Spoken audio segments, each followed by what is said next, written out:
WHPK. Perfect question. Alvin Ease in here with us right now. Grab it, bro. Thank you, man. How you feeling, man? Oh, man, I'm feeling really high. Like, as in, man. Music, for sure. Yes. Yeah. It's so great to be here. Whatever. Okay. Wonderful set. And I have to say, I didn't expect, like you always, like when you come across DJs, sometimes you don't expect them to be as smooth. You're a vet, dude. Like, wow, all these tracks that you played, like I don't think I heard a bad blend. Oh, we were discussing that while you were playing earlier. How many years have you been spinning? I'd say about 30. It's been since '94. Right on. Yeah, when I started, practicing and borrowing tables from one of my homies that taught me, and yeah, so it's been ever since then.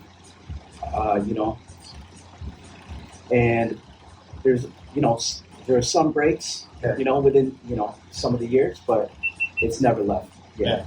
It's always been a passion, and now it's like, it's life. Yeah. Mm-hmm. So I know, and often I ask a lot of DJs that are like 30 plus in, would you prefer turntables versus CDJs? But I think it's when you come across veterans as yourself. Thank you so much. It's not what you play on; it's how you play on what's in front of you. I absolutely agree with that. 100. Yes. So, running through your bio, and then every time somebody asks me like, "Where the house music cruises at?" So I always reference you for some reason. And then, but you stay booked, dude. Like the cruise thing. That's, and you're banging house. I would say, house is always included on the cruises, but then we touch other elements, of the party that where we drop other music too. So, but house is definitely represented on the cruise. Yeah, absolutely. For sure. And then I saw you done some stuff at Crunch Locks, and then the Chicago Blackhawks. Oh yeah. How did that even come about, bro? From the cruises? No. So during the pandemic, we connected with a whole community of DJs during that time, and we basically formed a dance from home, from family. That's what we call ourselves, dance from home, because we would stream. Yeah. We'd start on Facebook, move to Twitch, and just grew bigger. Like, all the DJs from all over the world, we can say now, like almost more than 100, got together, and we made schedules during that time, and we streamed, and we supported each other, and through that, we built up like a strong relationship with each other. And after the pandemic, things opened up, and I was just being patient with things and let things develop on its own. At the same time, giving my full energy on it. Yeah. And I got a call from a homie asking if I was busy on this certain date. Sure. That led to doing a mobile event for the Chicago Blackhawks. Shout out to Calvin Cordell, official Blackhawks DJ that called me on that. Yeah. So Me and my brother Eugene, Right. who you know, is a friend of yours as well. What's up, Eugene? What's up, brother? So we did it together. We did their special hockey team end of the year party for them. We did well, and so we kept in good relationship with the special hockey team for Chicago Blackhawks. Yeah. A few months later, I got another call like, "Hey, are you free today? Can you help? Help cover someone's shift that couldn't make it?" Word. And I'm like, I just so happen to be. Yeah. And so that put me in the right spot where I was able to cover, I was able to do well, and and they don't lie when they say, when you're waiting for an opportunity, you just make sure you're prepared. Yeah. That's what I did. Stay ready. You don't have to get ready. Exactly. So that's how it happened, and since then, like, been in a good relationship with the Blackhawks, and they asked, honored and blessed, that they asked me back for next season. So I'm looking forward to it. I think I was not shocked, but it's always refreshing because coming across Eugene so many years ago, Yeah. and I had him to play with us at Midway Plasan. Right. And he went deep. It was like, okay, right. And he just kept banging and banging and banging. And then when I think I saw you hanging out with G. Marcel. Oh yeah. Okay. So that's a close friend of mine. Shout out G. Marcel. We go way back. Yeah. Early 2000. Yeah, that's a close homie right there. Yes. And then we actually went to college. So. Mm-hmm. And then he's also from KC. When I saw you hanging out with G, it was just like, okay. G don't just hang out with anybody, so you either have to have very great taste in music or have very great taste in music and be a good DJ. Because the circles, sometimes it can be as small as a Cheerio, man. And then, wow. I'm like, okay, he's hanging out with Greg. Okay, let me go listen to some voices. So I checked out a couple streams, and then I started looking at the production quality of the flyers and stuff we were doing with cruises. Okay, cool. And then, happy birthday, Steve Gene, and then something just like, okay, yeah, I got an inbox from you, and it was your tracks. Okay. Oh yeah, that's right. So yeah, because I always knew you were cool, and you were in the music scene that the Chicago. Yeah. Whatever you want to call it, like the Chicago, not only electronic music scene, but just the music scene from. And I've seen your posts. Yeah. I've been following you, and you represent it all, like full circle, dude. And it's just that's why I sent you my music. Is it never too many? Is that the name of it? Too many things. Too many things. Okay, so I've kept that in regular rotation here, right? Wow. And then I got a chance to play it in Michigan in April for how cool is that? It was Oof and on a Beretta music party that me and Antonio Lombardo played in Michigan. And I played it there, and then I find myself making that the reference track to start my day because it just bombs, dude. So my it's so dope. I kept running through more and more tracks, and I came across a couple more, and then it was just like, okay, either I'm gonna offer this dude a deal, or I'm gonna have him buy the radio station and still offer him a deal. But the production quality is just as great as DJ Store. What do you use to make music with? Serato Studio. Really? Yes. In totality, nothing else. In totality, and with some plugins. Oh wow. Splice. Yeah, there's some good plugins. I just don't know it all by heart. Oh, wow. Yeah, but definitely Serato Studio. Shout out to my man DJ Gons from Houston, because he is a great teacher, and he does it like out of love. Like he'll follow up with you. His online. Follow him at DJ Gons123 on IG, and you'll just see that he's constantly making tutorials, and so it was just hard to resist not, being interested. Coming from a Serato DJ, like software, like being into that, and then that smooth transition. I seen Jazzy Jeff talking about it. I've never used Serato for production, and I've only played on it a couple times.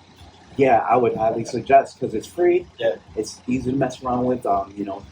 Navigating through, and there's just a lot of options on there. I think they were one of the first that did stems, and that really helped out with my production. Got me really interested in making edits, and then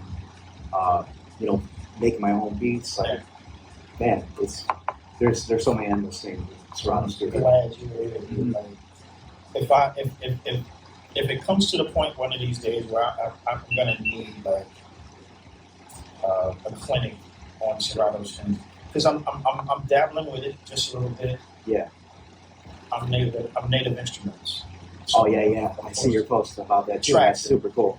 So, that was one of my first programs that my brother-in-law Eugene, he put me on. He's like, "Yo, use this, try this." Yeah. I'm like, "All right, cool," and I loved it. And then I was out in the Philippines for many years. Yeah. So I need something small, something that portable. Yeah, exactly.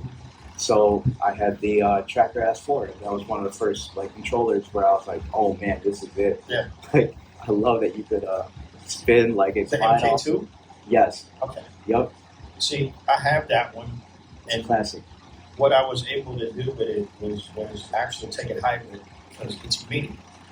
Oh. I don't know if you knew that. So the S4 MK2 is full out MIDI. Yeah. And then you can link Tractor with Ableton.